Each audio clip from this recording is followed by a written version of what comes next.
السلام عليكم ورحمة الله وبركاته. الحمد لله رب العالمين.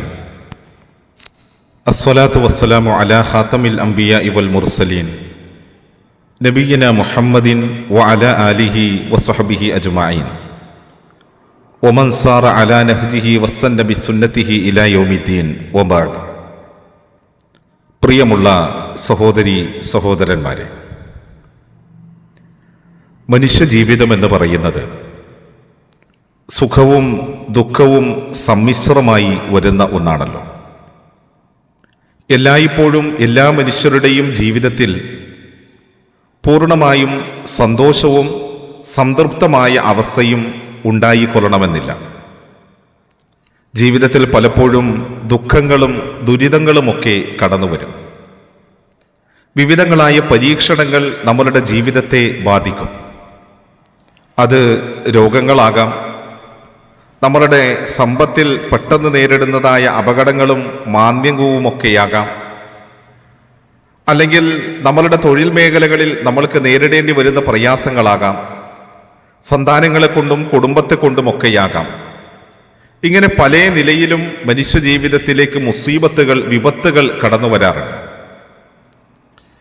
എന്നാൽ പലപ്പോഴും മനുഷ്യന്റെ സ്വഭാവം എന്ന് പറയുന്നത് അനുഗ്രഹങ്ങൾ അവൻ്റെ ജീവിതത്തിൽ ആവോളം ലഭിക്കുമ്പോൾ അനുഗ്രഹങ്ങളിൽ മതിമറന്നു പോവുകയും അതുപോലെ തന്നെ ജീവിതത്തിൽ പ്രയാസങ്ങളും ദുരിതങ്ങളുമൊക്കെ വന്നുകൂടുമ്പോൾ പിടിച്ചു നിൽക്കാൻ കഴിയാതെ ക്ഷമ നഷ്ടപ്പെട്ടവനായി മാറുകയും ചെയ്യുന്ന അവസ്ഥയാണ് പലപ്പോഴും മനുഷ്യരിൽ കാണാൻ കഴിയുന്നത്. നാം ഇവിടെ തിരിച്ചറിയേണ്ടുന്നത് നമ്മളുടെ മുൻഗാമികളുടെയൊക്കെ ജീവിതത്തിൽ അവരൊക്കെ അവർക്ക് ബാധിച്ചിട്ടുള്ളതായ മുസീബത്തുകളിൽ സ്വീകരിച്ചിട്ടുള്ള നിലപാടുകൾ എന്താണ് എന്നുള്ളതാണ്. പ്രമുഖരായ താബിഈ പണ്ഡിതന്മാരിൽ ഒരാളാണ് അബൂ ഖിലാബ അബ്ദുല്ലാഹിബ്ന് സയ്യിദുൽ ജർമി റഹിമഹുല്ല. അബൂ ഖിലാബ എന്ന പേരിലാണ് അദ്ദേഹം ഹദീസ് ഗ്രന്ഥങ്ങളിലൊക്കെ അറിയപ്പെട്ടിട്ടുള്ളത്. അള്ളാഹുവിന് ഇബാദത്ത് ചെയ്യുന്നതിൽ വളരെ ആത്മാർത്ഥത നിലനിർത്തിയ മനുഷ്യനും അതോടൊപ്പം തന്നെ ഒരു പരിത്യാഗിയുമായിരുന്നു. ദുനിയവിയായ കാര്യങ്ങളിൽ നിന്നൊക്കെ അകന്നുകൊണ്ട് ജീവിച്ച ഒരു മനുഷ്യനാണ്. ഹിജറ 104 അതുപോലെ തന്നെ 107 അദ്ദേഹം മരണപ്പെട്ടത് എന്ന ചരിത്രത്തിൽ നിന്ന് നമ്മൾക്ക് വായിക്കാൻ സാധിക്കും. അദ്ദേഹത്തിൻ്റെ അന്ത്യത്തെപ്പറ്റി ഇബ്നു ഹിബ്ബാൻ റഹിമഹുല്ല തൻ്റെ ഒരു ഗ്രന്ഥത്തിൽ രേഖപ്പെടുത്തിയ ഒരു കാര്യമെന്ന് പറയുന്നത് വളരെ അത്ഭുതകരമാണ്. അദ്ദേഹത്തിൻ്റെ അന്ത്യസമയവുമായി ബന്ധപ്പെട്ടുകൊണ്ട് രേഖപ്പെടുത്തപ്പെട്ടിട്ടുള്ള ആ സംഭവം നാം വായിക്കുമ്പോൾ സ്വാഭാവികമായും നമ്മൾക്ക് തോന്നും ഇപ്രകാരമൊക്കെ സംഭവിക്കുമോ എന്ന്. യസീദ് ബിൻ അബ്ദുൽ മലിക്കിൻ്റെ കാലത്ത് ഹിജറ 104 ഷാം പ്രദേശത്ത് വെച്ചാണ് അദ്ദേഹം മരണപ്പെട്ടതെന്ന് മഹാനായ ഇബ്നു ഹിബ്ബാൻ റഹിമഹുല്ല പറയുന്നുമുണ്ട്. ദൃസാക്ഷിയായ അബ്ദുല്ലാഹിബ്ന് മുഹമ്മദിന്റെ വിവരണം മുഹമ്മദ് ബിൻ മുൻദിർ ബിൻ സഈദിൽ നിന്നാണ് ഇബ്നു ഹിബ്ബാൻ റഹിമഹുല്ല ഉദ്ധരിക്കുന്നത്. അദ്ദേഹം വിവരിക്കുന്നത് ഇങ്ങനെയാണ്: ഞാനൊരു അതിർത്തി കാവൽക്കാരനായി സമുദ്ര തീരത്തേക്ക് പോയതാണ്. അങ്ങനെ ഞാൻ ആ തീരത്തിനടുത്തെത്തിയപ്പോൾ ആ പരന്ന താഴ്വാരത്ത് ഒരു ചെറിയ ടെന്റ് കാണാനിടയായി.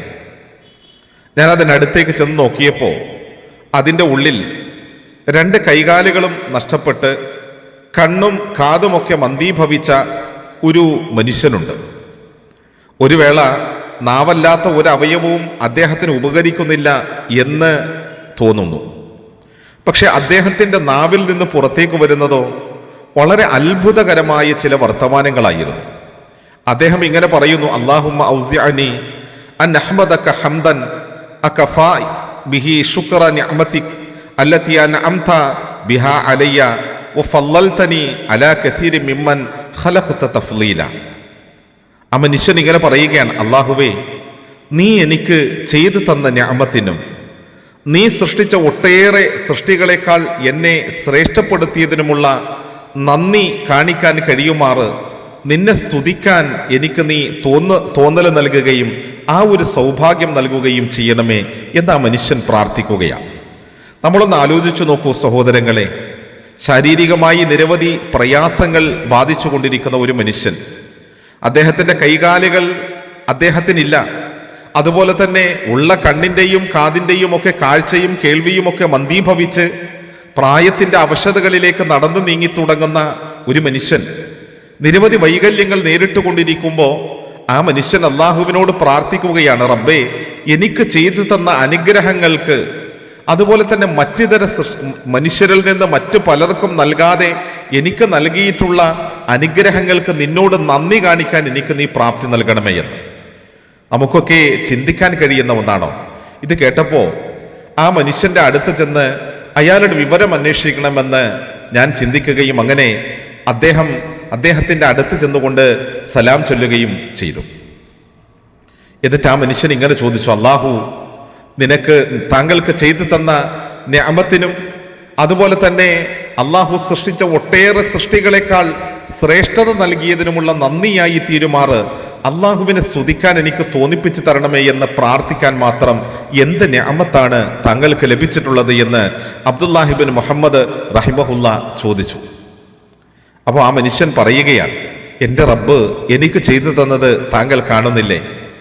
അള്ളാഹുവാണ് സത്യം. എനിക്കുമേൽ ആകാശത്തെ അഗ്നിയായച്ച് എന്നെ കരിച്ചു കളയാനും, അല്ലെങ്കിൽ പർവ്വതത്തോട് ചേർത്ത് എന്നെ ഇടിച്ചു പൊടിയാക്കാനും, അല്ലെങ്കിൽ സമുദ്രങ്ങളോട് എന്നെ വെള്ളത്തിൽ മുക്കി നശിപ്പിക്കാനും, ഭൂമിയോട് എന്നെ വിഴുങ്ങാനും ഒക്കെ എൻ്റെ റബ്ബിന് കൽപ്പിക്കാൻ കഴിയുമായിരുന്നു.